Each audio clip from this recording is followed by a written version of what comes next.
There's no feeling more intense than starting over. If you deleted your homework the day before it was due, as I have, or if you left your wallet at home and you have to go back after spending an hour in the commute. If you won some money at the casino and then put all your winnings on red but it came up black. If you got your best shirt dry cleaned before a wedding and then immediately dropped food on it. If you won an argument with a friend and then later discovered that they just returned to their original view. Starting over is harder than starting up. If you're not ready for that, like if you already had a bad day, then what you're about to go through might be too much. Feel free to go away and come back. I'll be here. Alright, thanks for coming with me on this trip. I'll understand if you have to take a break at any point. Just find a safe place to stop and quit the game. And don't worry, I'll save your progress, always. Even your mistakes.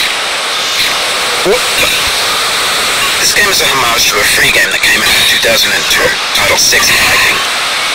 The author of that game was Jazuo, a mysterious Czech designer who was known at the time as the father of B games. And B games are rough assemblages of found objects. Designers slap them together very quickly and freely, and they're often too rough and unfriendly to gain much of a following. They're built more for the joy of building them than as polished products. In a certain way, Sexy Hiking is the perfect embodiment of a B game. It's built almost entirely out of found and recycled parts, and it's one of the most unusual and unfriendly games of its time. In it, your task is simply to drag yourself up a mountain with a hammer.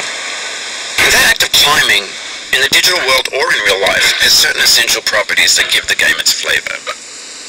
No amount of forward progress is guaranteed. Some cliffs are too sheer or too slippery. And the player is constantly, unremittingly in danger of falling and losing everything. Anyway, when you start Sexy Hiking, you're standing next to this dead tree that blocks the way to the entire rest of the game. It might take you an hour to get over that tree, and a lot of people never got past it. You prod and you poke at it, exploring the limits of your reach and your strength, trying to find a way up and over. And there's a sense of truth in that lack of compromise. Most obstacles in video game worlds are fake.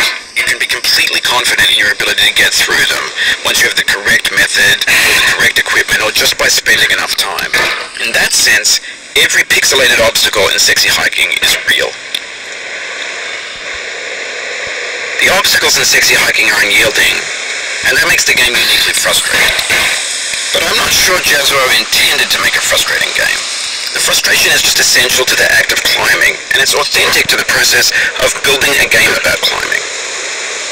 A funny thing happened to me as I was building this mountain. I'd have an idea for a new obstacle, and I'd build it, test it, and it would usually turn out to be unreasonably hard. But I couldn't bring myself to make it easier. I already felt like my inability to get past a new obstacle was my fault as a player rather than as a builder. Imaginary mountains build themselves from our efforts to climb them, and it's our repeated attempts to reach the summit that turns those mountains into something real. When you're building a video game world, you're building with ideas, and that can be like working with quickset cement. You mold your ideas into a certain shape that can be played with, and in the process of playing with them, they begin to harden and set until they're immutable, like rock. At that point, you can't change the world. Not without breaking it into pieces and starting fresh with new ideas.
prefabricated objects, bought in a store and assembled into a world. And for the most part, that hasn't happened, because the objects in the stores are trash.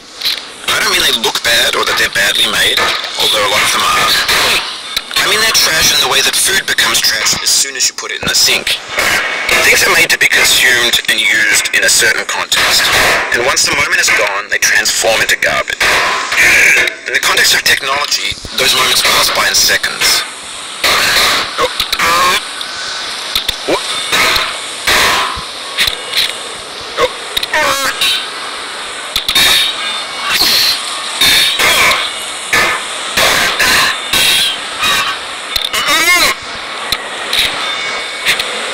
Over time, we've poured more and more refuse into this vast digital landfill that we call the internet. It now vastly outnumbers and outweighs the things that are fresh and untainted and unused. When everything around us is literal trash, trash becomes the new medium, the lingua franca of the digital age. And you can build culture out of trash. But only trash culture. B games, B movies, B music, B philosophy. Maybe this is what digital culture is.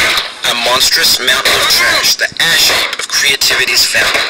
A landfill with everything we ever thought of in it. Grand, infinite, and unsorted. There's 3D models of breakfast, Gen X's fanfic novels, scam magazines, green screen Shia LaBeouf, banned snuff scenes on LiveLeak. Facebook's got lifelike lots with unbranded adverts and candid shots of Kanye and Taylor Swift mashups, car crash epic failed GIFs, Russian dashcam vids, discussions of McRibs, discarded, forgotten, unrecycled, muddled, rotten, untitled. Everything's fresh for about 6 seconds, until some newer thing beckons, and we hit refresh. And there's years of persevering, disappearing into the pile, out of style, out of sight. In this context, it's tempting to make friendly content that's gentle, that lets you churn through it but not earn it. Why make something demanding if it just gets piled up in the landfill, filed in with the bland things?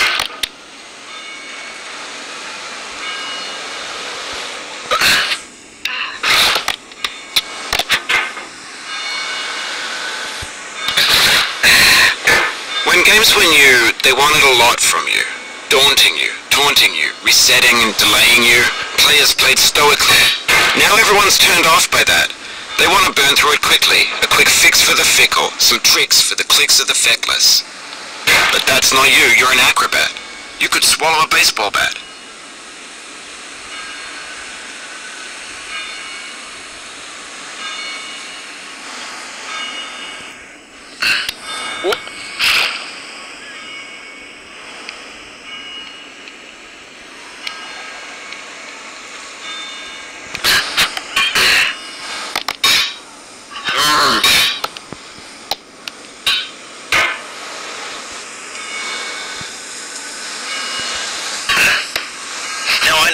Most likely you're watching this on YouTube or Twitch, while some dude with 10 million views does it for you.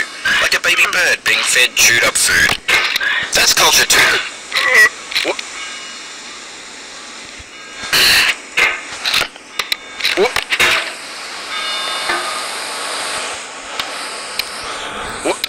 Oh, you just lost a lot of progress. That's a deep frustration, a real punch in the gut.